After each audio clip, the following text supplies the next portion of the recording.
Bueno, empiezo. Mi nombre es Michelena Gloria, soy teniente médica del Hospital Militar Central, residente de tercer año de neurología. Y en este caso les voy a presentar un caso clínico del Hospital Massachusetts. Bueno, es una paciente femenina de 32 años que consulta por reiterados episodios de deterioro del sensorio. Como antecedente de enfermedad actual, era una paciente que hasta los 24 años era completamente normal. A partir de esa edad empezó a presentar episodios de afasia de expresión y comprensión, un vértigo en específico de 1 minuto de duración, y esto se asociaba a automatismos manuales. Hacía movimientos de abrir y cerrar los puños. Posterior a ese, presentaba un episodio confusivo de alrededor de 2-3 minutos y una amnesia de todo el episodio. Algunos episodios se presentaban con pérdida del tono muscular y caídas. Después, desde los 24 años hasta los 32 años, todos esos 8 años que pasaron hasta que consulta, presentó un aumento de estos episodios con características catameniales y algunos con pérdida de conciencia y incontinencia, pérdida de esfínteres.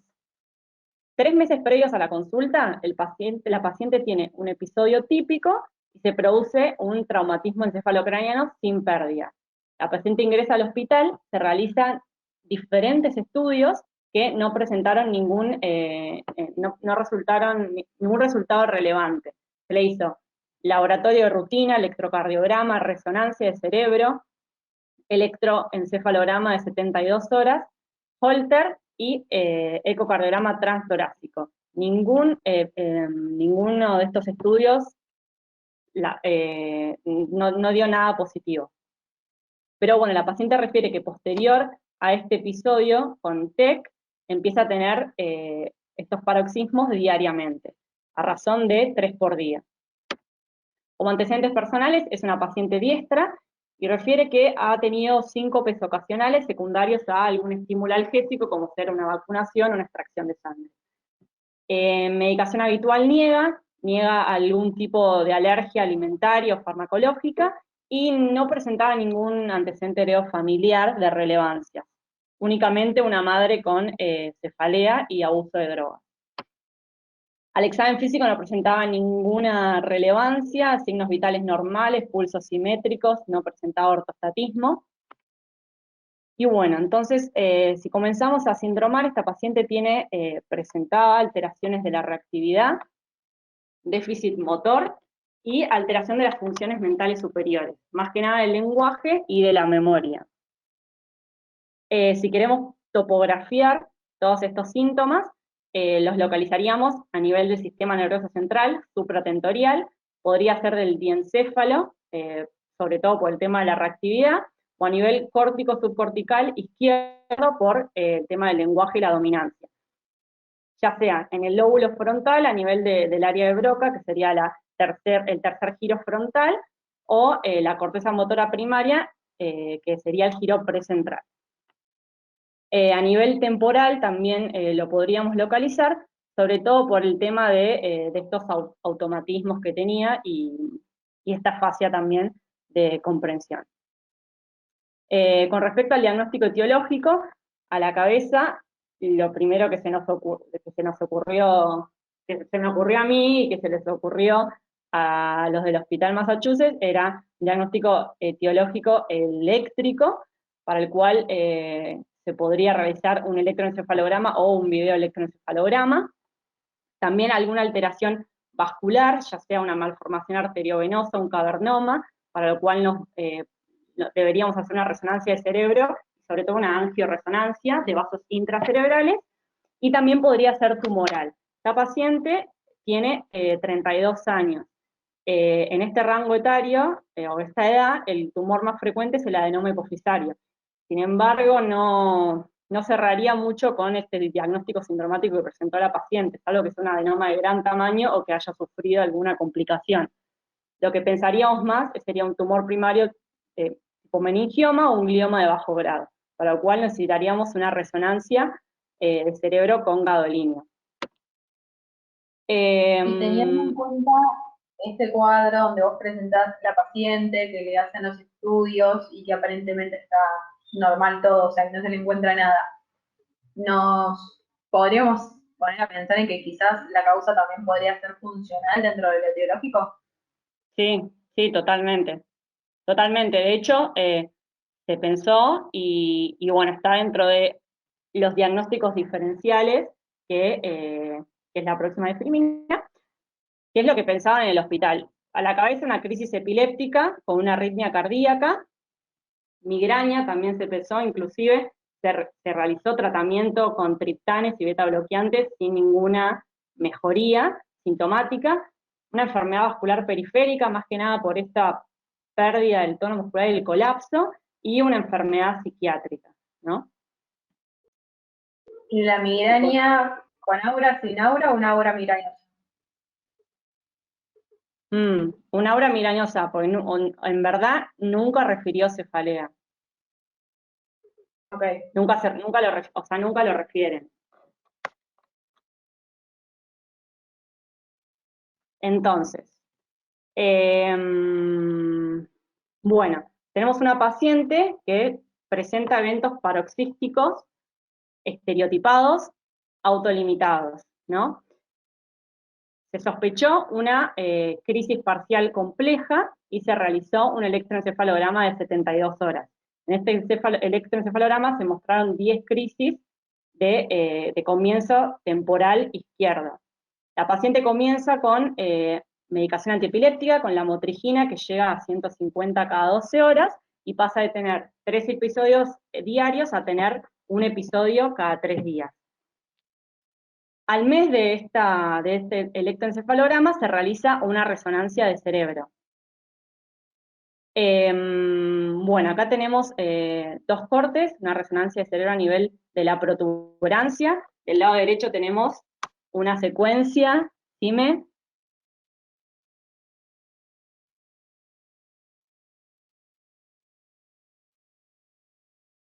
Perdón, del lado derecho es T2, Y del lado izquierdo, que puede ser un flare. perfecto, exactamente.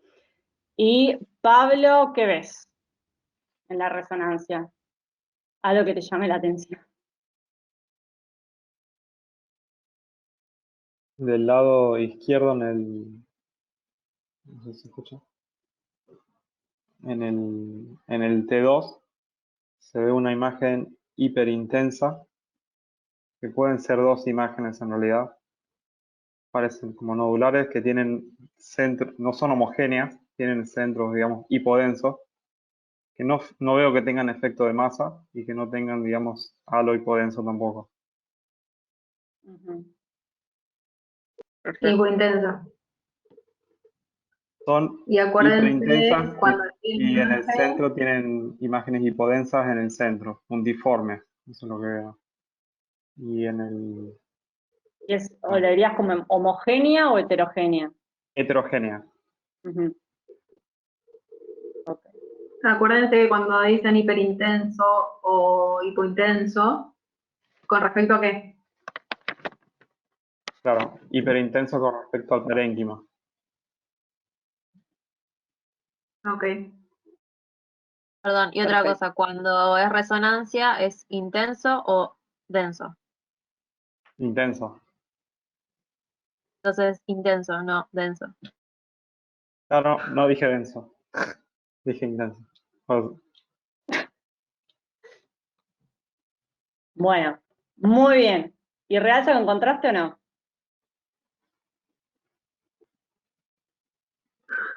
Sí, ¿Cómo sabes? ¿En qué secuencia es el contraste?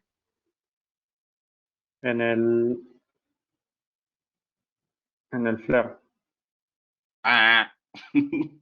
¿Quién es? No tiene Eliminado. contraste. ¿En qué secuencia se ve? Dice Fíjate con los gadolino vasos. arriba. Y los vasos. No se ven. El contraste solo se ve en el T1. O sea que estas imágenes son sin contraste. Que si el Ok, paciente tiene con contraste, Gloria no nos la mostró todavía. ok. No.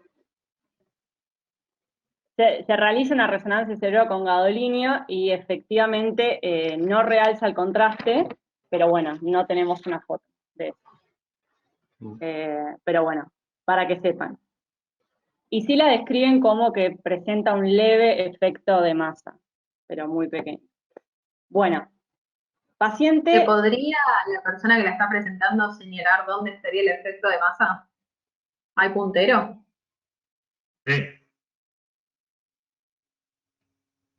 Así ahí voy. todos ya lo ven.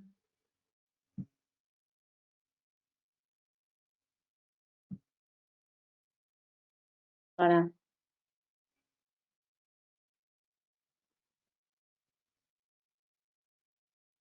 Se ve re choto.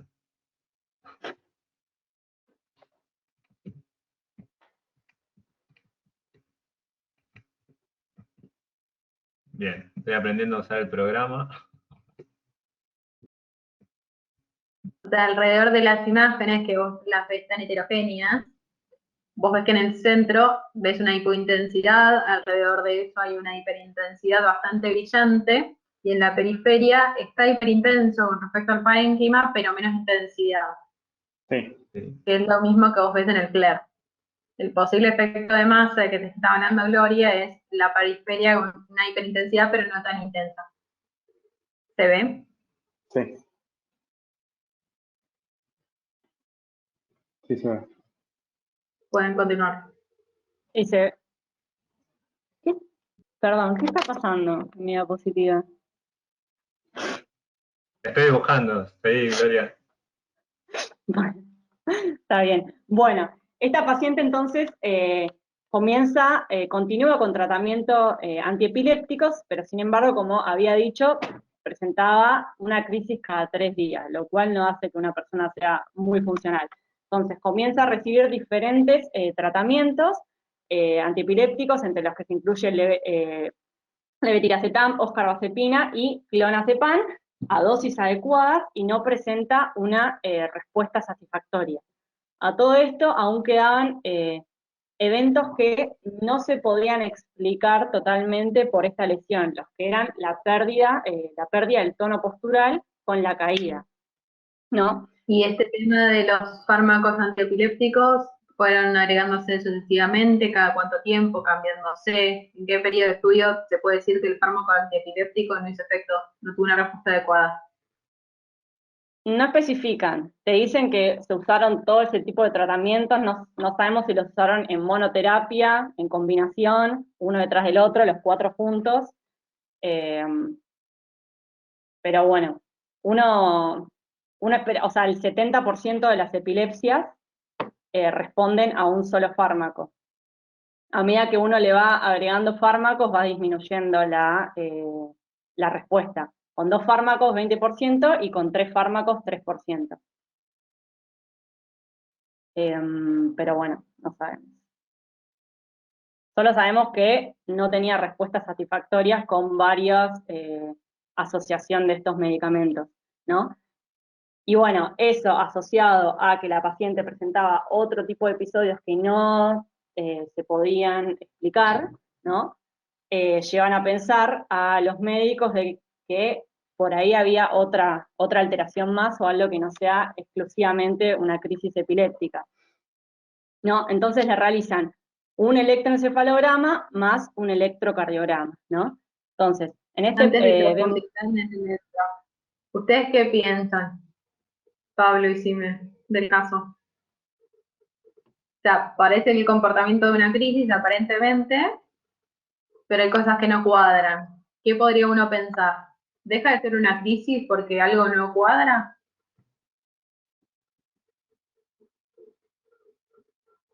No, yo creo que no deja de ser crisis, pero ¿Qué podría pensé en esto de los episodios sincopales también, me hizo pensar en que pudiese tener algo cardíaco.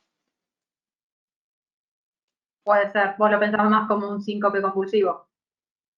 Algo, sí, como que pueda tener síntomas de los dos, pero las crisis no las descartarían. O sea, las Y tiene. si fuese bien, y si no fuese algo cardíaco, Mm, Estructural.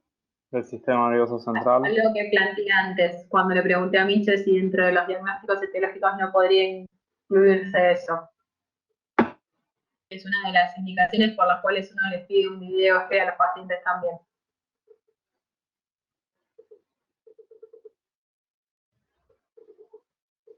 De causa funcional. Exacto, que tenga pseudocrisis. Sí, claro. Ajá. Bien. Ok, sí, Miche. Bueno, entonces, en este electroencefalograma vemos que a nivel donde se encuentra el punto A, comienza a tener una crisis, un paroxismo, que sería a nivel frontotemporal izquierdo. Aproximadamente a los 10 segundos, 8 o 10 segundos, vemos en el electrocardiograma que se pierde el QRS. La paciente entra en asistolia. Persiste la crisis epiléptica, que se generaliza, después disminuye. Esta sistolia dura aproximadamente 40 segundos, después recupera el QRS y a nivel del punto D, y en el punto E vemos que ya se empieza a lentificar nuevamente y empieza a tener otra crisis. ¿Lo llegan a ver, chicos? Eso. ¿Podés No sé describir qué es derecho, qué es izquierdo, cómo se dan cuenta ellos en el electroencéfalo, cómo describirías esa actividad arrítmica? Tenemos del lado izquierdo, no se ve bien, pero bueno, están todos los canales, ¿no? FP1 sería frontopolar, F7, frontal, o sea, la letra te indica si es frontal, temporal, occipital o central, que sería en la parte de arriba de la calota, digamos. Los números impares son del lado izquierdo y los números pares son del lado derecho, ¿no? Entonces, te lo van agrupando, los primeros 4 canales son los 4 izquierdos, los 4 canales que le siguen son los 4 derechos, los que le siguen son los izquierdos y los que le siguen son los derechos. Se van comparando como el mismo lugar de la misma zona del cerebro de un lado y del otro.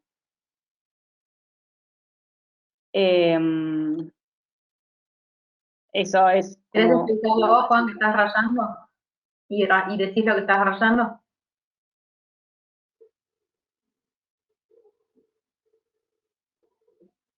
Yo lo había sí, puesto, lo- se ve que no apareció.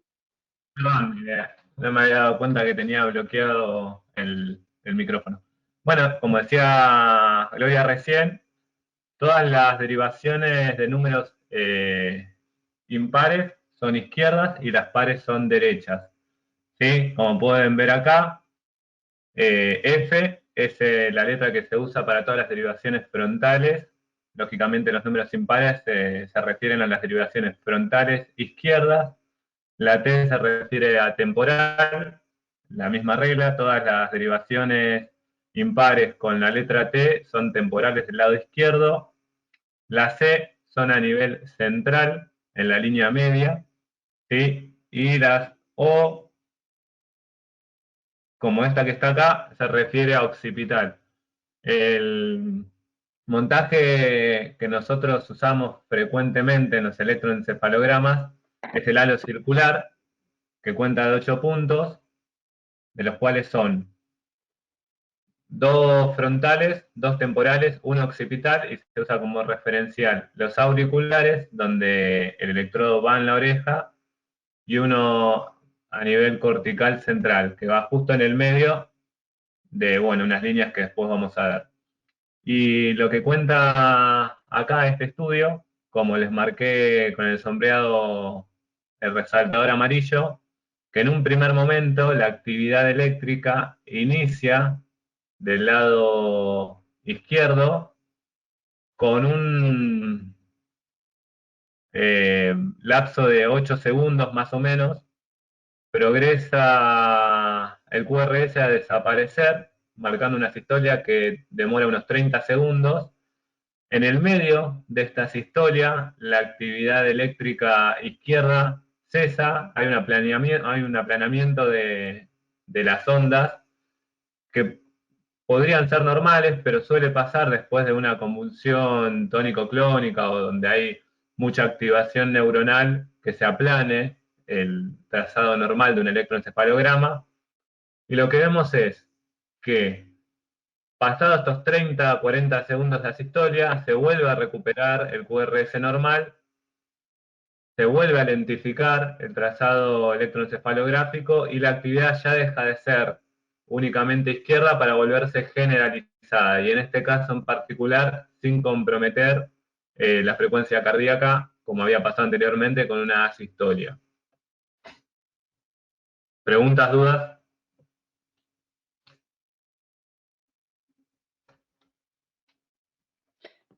¿Qué es DID? ¿Qué pusiste a la izquierda? Izquierda, derecha, izquierda. Izquierda, derecha. Izquierda, derecha, izquierda, derecha. Ah. Sí. Comentario por si no vieron nunca un electroencefalograma. Hay un montón de artificios, y este que estamos viendo acá, en FP2, probablemente sea el pestañeo del paciente, ¿sí? No significa que acá está descargando. No sé por qué no lo tienen en FP1, pero bueno. No sé si hay alguna duda, pregunta.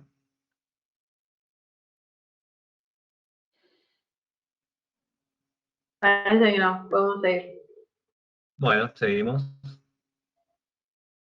Bueno, entonces, pasando a la siguiente diapositiva, tenemos una paciente que por un lado tiene alteraciones a nivel eléctricas cerebrales y alteraciones cardíacas, ¿no? Entonces, ¿cómo explicamos esta alteración cardíaca? Tenemos diferentes escenarios. Una arritmia cardíaca que produce una crisis epiléptica, a lo que llamamos un síncope convulsivo. No sería este el caso, porque lo primero que se presenta es la crisis epiléptica y después de 8 segundos presenta la arritmia. Eso sería el caso número 2. Crisis epiléptica, arritmia cardíaca, lo cual se conoce como epilepsia ritmogénica. En este caso lo podríamos llamar asistolia ictal, porque el paciente entra en asistolia, pero podría también ser una bradiarritmia o una taquiarritmia. Podría ser todo esto un efecto adverso de las drogas antiepilépticas, ¿no? Que producen arritmias cardíacas. Por ejemplo, ¿cuál? Que usamos muchas veces y que está contraindicada si el paciente tiene algo cardíaco. Fenitoína. Perfecto, muy bien. Bien. ¿Y saben qué produce la fenitoína? Sí, en pacientes con trastorno de la conducción empeora trastorno, o sea, si tiene un bloqueo AB puede producir paro, o sea, va a empeorar todo lo que es la bradicardia, digamos. Exactamente. Acorta el QT y produce bradicardia. Otros fármacos que pueden producir alteraciones cardíacas es la lacosamida, que prolonga el PR, no es el caso de esta paciente porque no lo tenía, y la lamotrigina en altas dosis, también produce arritmia. Pero bueno, esta paciente tenía 150 cada dosis, así que no sería el caso. Otro escenario, que haya un mecanismo que sea compartido entre las crisis epilépticas y las arritmias cardíacas. Podría llegar a ser. Entonces, el caso de esta paciente sería el segundo, ¿no? Una crisis epiléptica que produjo una arritmia cardíaca. En este caso lo vamos a llamar una asistolia ictal. Entonces, brevemente hacer casi que un comentario sobre esta patología. Es algo que es sumamente infrecuente. En un estudio que se hizo en el hospital de Cincinnati, de 4.000 video EEG, se vio únicamente en 12 pacientes en 10 crisis, o sea, es algo muy poco frecuente, pero bueno, está descrito. La fisiopatología, hay 3 teorías. Una es que se produce por una liberación masiva de catecolaminas, por la acidosis metabólica que se produce y por la hipercalemia, que más que nada esto se vería en una crisis epiléptica prolongada, generalizada. ¿Está bien? Otra teoría es que esta crisis epiléptica se comience en zonas del cerebro donde regulan el ritmo cardíaco, como sería la amígdala, la ínsula, el hipotálamo del lado izquierdo. Estos producirían un estímulo parasimpático descendente que produciría una bradiarritmia. Y la última es que haya una alteración genética de células excitales del cerebro y el corazón, como serían trastornos del QT largo, QT prolongado, perdón, o algunas alteraciones genéticas muy específicas que se asocian al SUDEP. ¿Saben qué es SUDEP?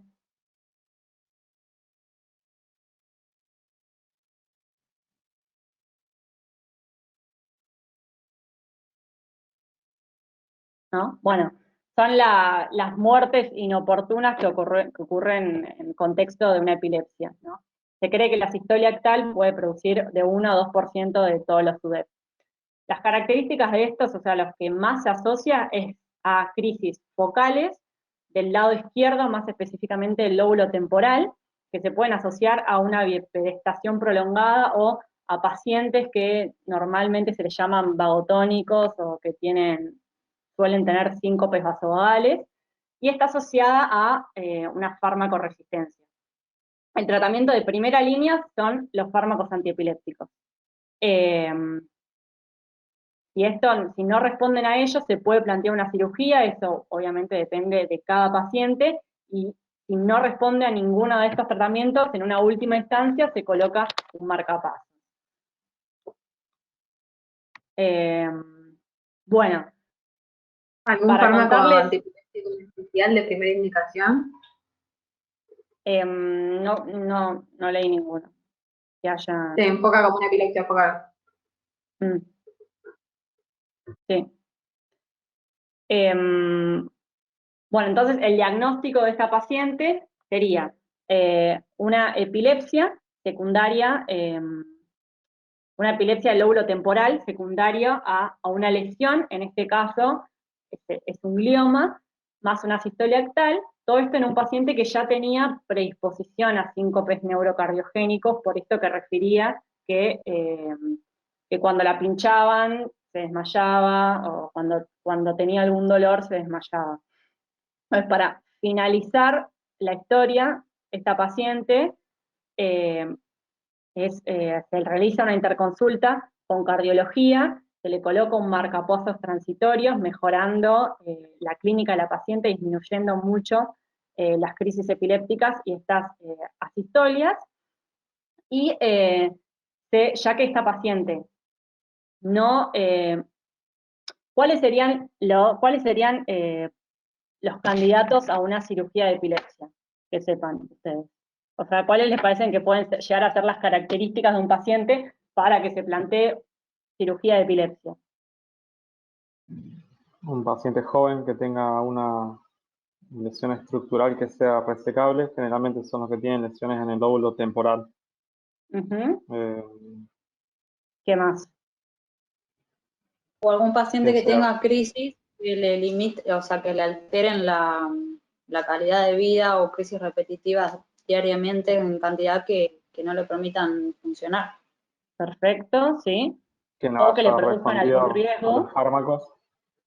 Sí, Claro. perfecto. Perfecto, muy bien. Sí. Y que bueno, tiene que ser resecable. Claro, exactamente. Y que uno piense que el beneficio de la cirugía es mayor que las complicaciones que puede llegar a tener. Bueno, esta paciente, básicamente, si hacemos un checklist, tenía todo, ¿no? Entonces se decide realizar, se reseca esta lesión con un pequeño margen, y la anatomopatología revela que era un oligoastrocitoma de bajo grado. Se decide, en cardiología, decide continuar con controles, sin colocación de marcapasos. La paciente a los 2 años está libre de crisis, con disminución progresiva de las drogas antiepilépticas. Y pensando que a esta paciente le abrieron el cerebro a nivel temporal. Temporal izquierdo. ¿Cuáles pueden llegar a ser los efectos adversos, las complicaciones o secuelas que puede tener esta paciente? ¿O no? ¿O puede que no tenga ninguna secuela? Del lenguaje, sobre todo. Ujú. Exactamente, muy bien. El lenguaje y a nivel temporal también, a nivel de amígdala, sistema límbico, todo eso. De memoria, de sueño. Comportamiento. Memoria. ¿Qué es lo que tuvo esta paciente? Esta paciente quedó con problemas de memoria menores y con dificultad para encontrar ciertas palabras. Pero bueno, tuvo una mejoría, la verdad, de pasar a tener una crisis cada 3 días, a tener únicamente estos problemas menores, la verdad que mejoró su calidad de vida. Y ese es el fin.